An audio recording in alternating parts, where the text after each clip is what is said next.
The signal. From beyond, Captain Maya Chen stared at the holographic display that hovered above the command console. 3 weeks on monitoring duty at Earth Defense Station Orion, and nothing but routine stellar phenomena and the occasional debris from humanity's early space exploration era. She sipped her synthetic coffee, grimacing at the taste. No matter how advanced human technology had become, they still couldn't replicate a decent cup of coffee in space. "Captain, I'm picking up something unusual," Lieutenant Kaido Nakamura said, his fingers dancing across his communications panel. "It's not matching any known Earth transmission patterns." Chen set down her cup and crossed the bridge to Nakamura's station. "Show me."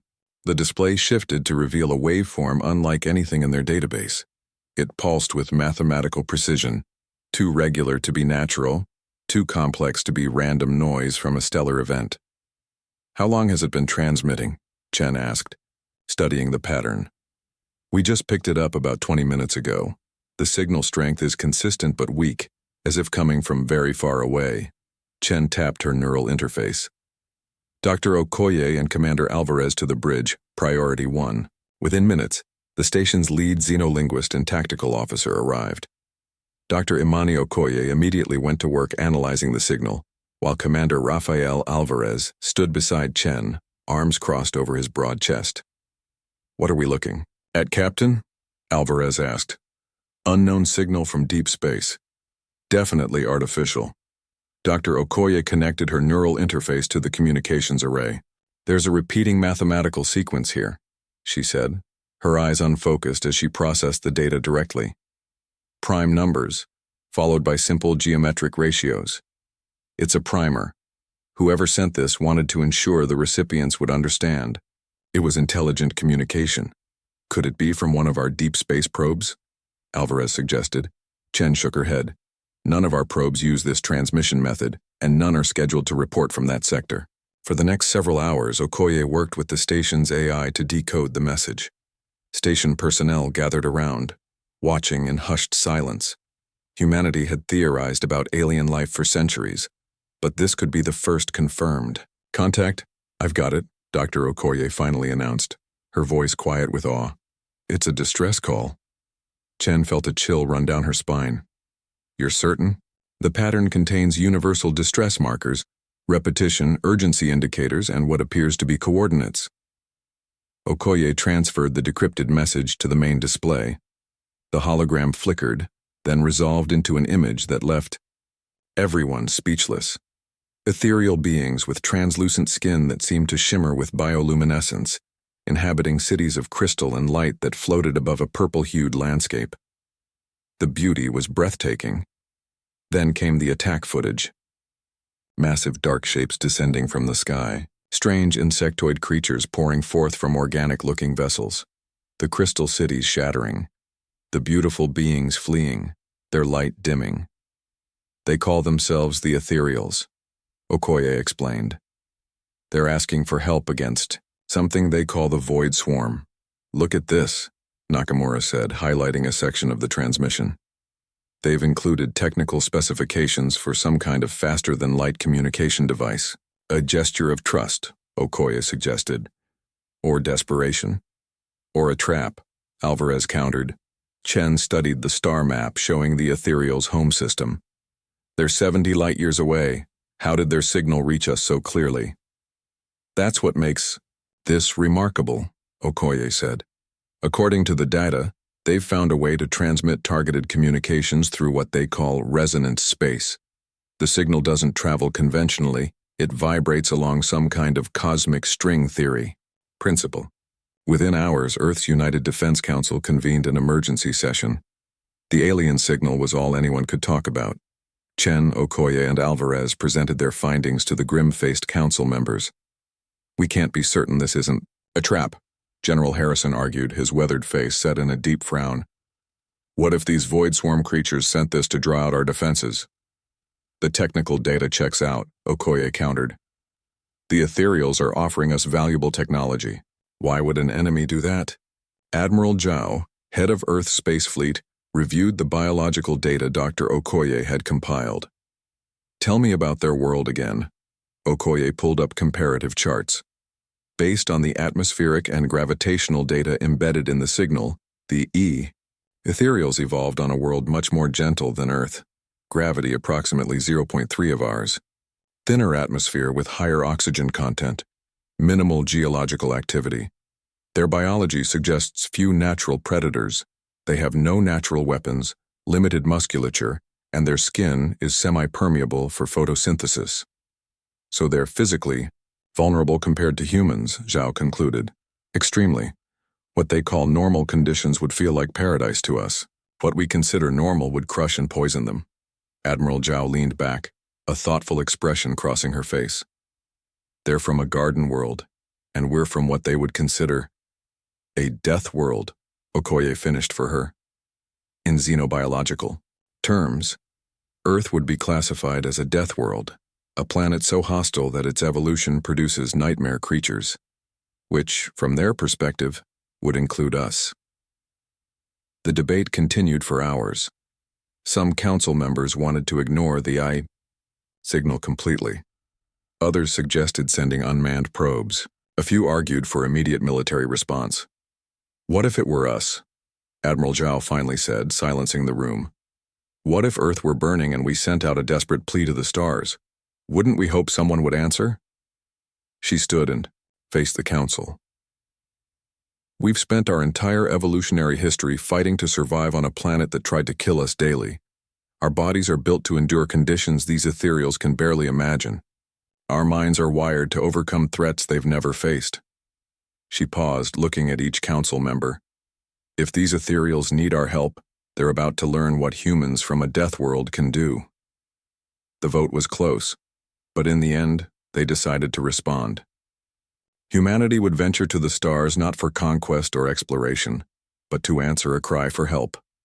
Captain Chen sat at the communications array as Dr. Okoye finalized their response message.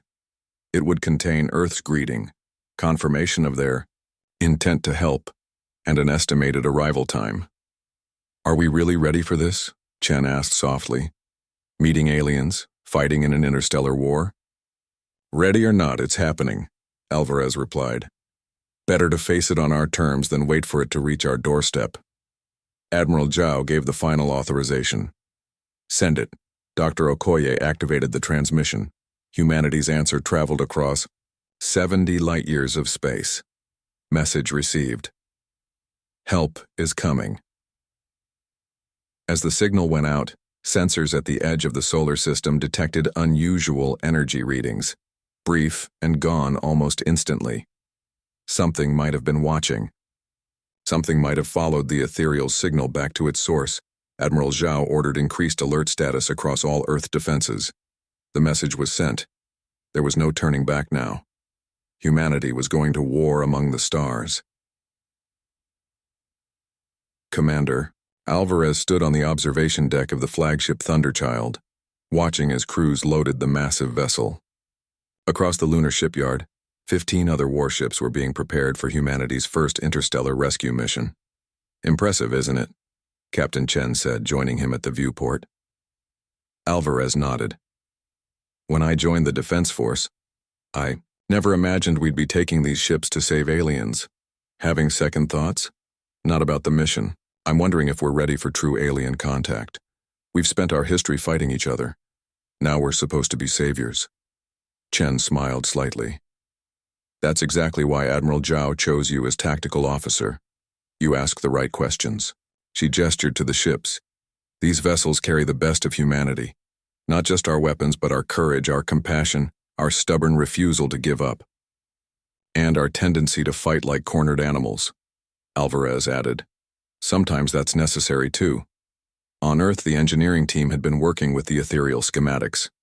Chief Engineer Sofia Rodriguez wiped sweat from her brow as she explained the new drive system to Chen and Alvarez. We've done it, Rodriguez said, patting the pulsing blue cylinder at the center of the lab. By combining our fusion technology with the ethereal resonance concepts, we've created something new. Not exactly faster than light travel like in the old movies, but we're bending space-time enough to reduce the journey to about 4 months. 4 months to travel 70 light-years, Alvarez whistled. Will it get us there in time to help the ethereals? Based on their message, we think so. The void swarm seems to conquer methodically, not quickly. The ethereals have been fighting for almost 3 years their time. As they left the lab, Chen saw Dr. Okoye hunched over screens in her office. The linguist had dark circles under her eyes. Any progress with the language? Chen asked. Okoye looked up, blinking tiredly. More than I expected. Their mathematical basis makes translation easier. She pulled up images of strange symbols. The void swarm is disturbing. They're not just conquerors. They're harvesters. They absorb species into their collective neural network. Why are they targeting the ethereals specifically? The journey had begun. There was no turning back now. Deathworlders unleashed. 3 months into their journey, the Thunderchild cruised through the empty void between stars. Captain Chen reviewed tactical simulations on the bridge when the alert sounded. "Captain, we're picking up something ahead," Commander Alvarez reported from the tactical station. "It's not moving on a normal trajectory." On screen, Chen ordered. The main display showed a small object tumbling slowly through space. As they approached, they could see it was a ship, badly damaged with hull sections torn open to vacuum. "Any life signs?" Chen asked. The science officer adjusted her instruments. "Faint energy readings. Hard to tell if they're from life support or failing systems." Chen made her decision quickly. "Bring us alongside. Prepare a boarding team. Commander Alvarez, you'll lead. Take Dr. Okoye and Chief Rodriguez." "Weapons, Captain?" Alvarez asked. Chen nodded. "Standard gear. We don't know what caused that damage." Within 30 minutes, a shuttle departed the Thunderchild carrying the boarding team in full environmental suits. Through the shuttle windows they could see the alien vessel more clearly, sleek with organic curves, now marred by what looked like massive claw marks. "This is definitely ethereal design," Okoye said, comparing it to the schematics they'd received. "It's a scout ship, probably sent to monitor the void swarm's advance." The team docked with the derelict vessel and made their way through the airless corridors. Emergency lights cast eerie blue shadows across the organic-looking interior.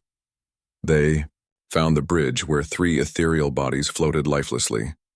"Wait," Rodriguez said, her suit sensors blinking. "I'm picking up life signs, very faint but present." They found a sealed compartment where a single ethereal survivor lay in a stasis pod. The being was just as the transmission had shown, tall and slender with translucent skin that dimly pulsed with fading bioluminescence. "The pod's failing," Rodriguez said, scanning it. "We need to get them to our medical bay." Within hours, the ethereal was aboard the Thunderchild in a specially modified chamber with adjusted gravity and atmosphere. Dr. Eliza Santos, the fleet's chief medical officer, monitored the alien's vital signs. "Fascinating biology," Santos told Chen. "Their cellular structure is almost crystalline.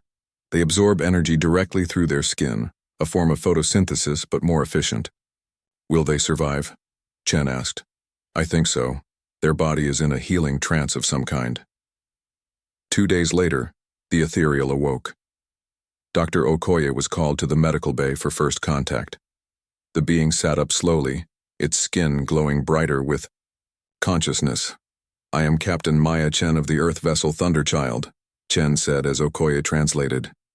"We received your people's distress call." The ethereal's light pulsed in patterns that Okoye's translation software converted to speech. "I am Lysera, 3rd Sentinel of the Ethereal Conclave. You are not like any species in our records. We come from a world 70 light-years from yours," Chen explained. Lysera studied them with eyes that seemed to contain galaxies. "Your biology, it's dense, solid. You move in this gravity with such ease." "This is less than our normal gravity," Chen explained. "Earth has about 3 times the gravity of your world." The ethereal's light flickered in what Okoye interpreted as shock. "How is that possible?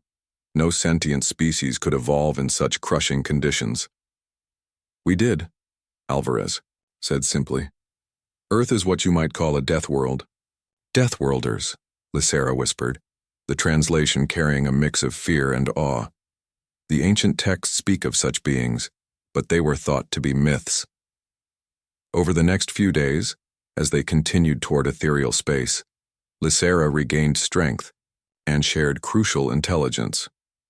The Void Swarm had already consumed 3 systems and was advancing on the ethereal homeworld, Lumina.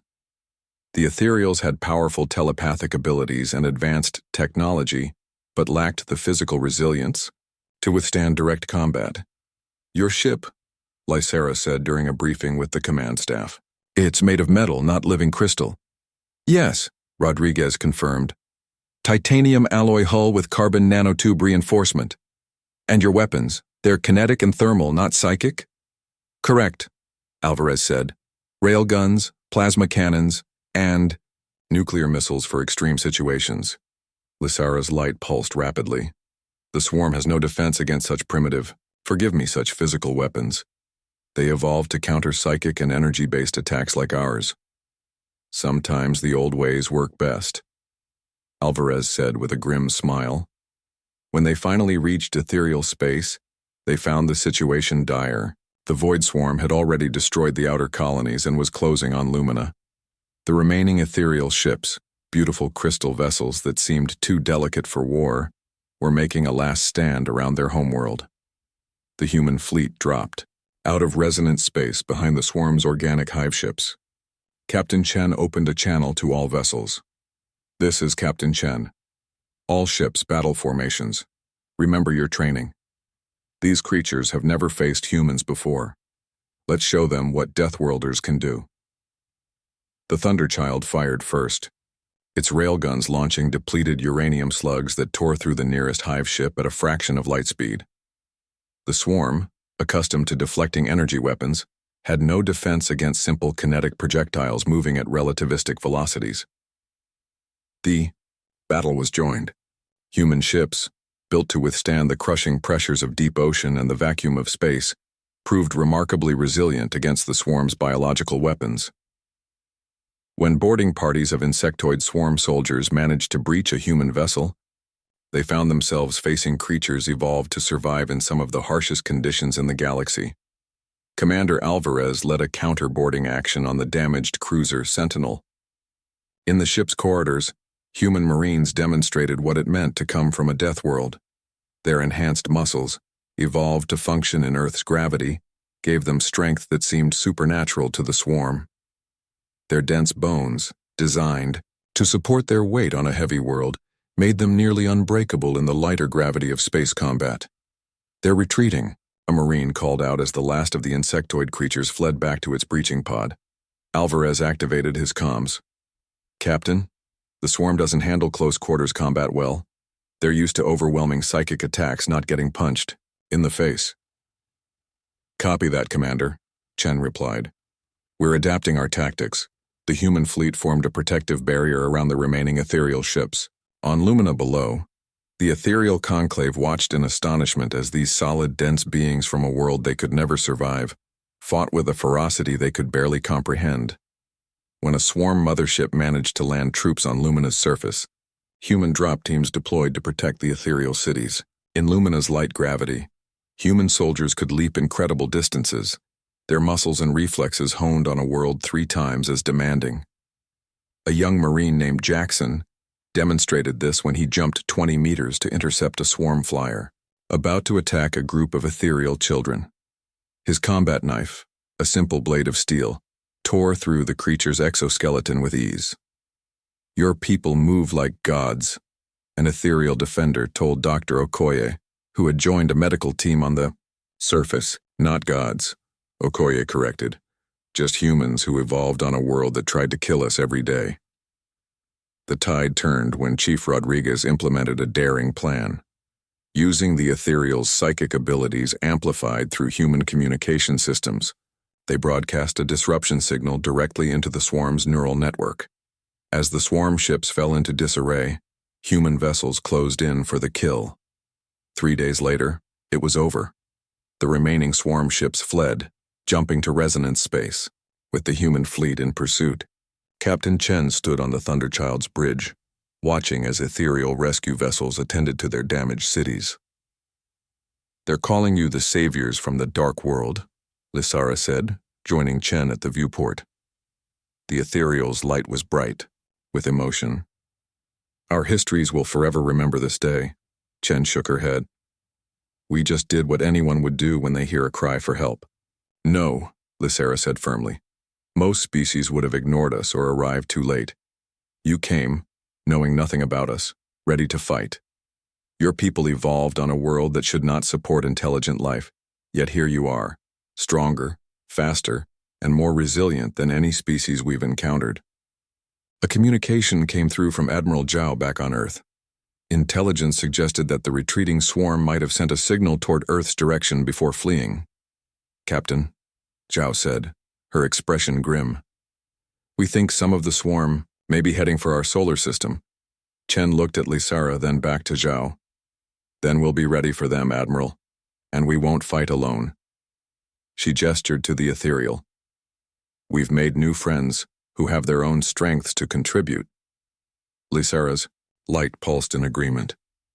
The universe is about to learn an important lesson, Captain Chen. What's that? Chen asked. Be careful who you attack, Lysera replied. You never know when Deathworlders might answer the call for help. As the human fleet prepared to escort their new allies back to Earth, word spread through the galaxy about the strange, dense beings who had emerged from an impossibly hostile world to save the ethereals. Other species, long hiding from the swarm, began to reach out. The age of humanity's isolation was over. They had stepped onto the galactic stage, not as conquerors but as protectors.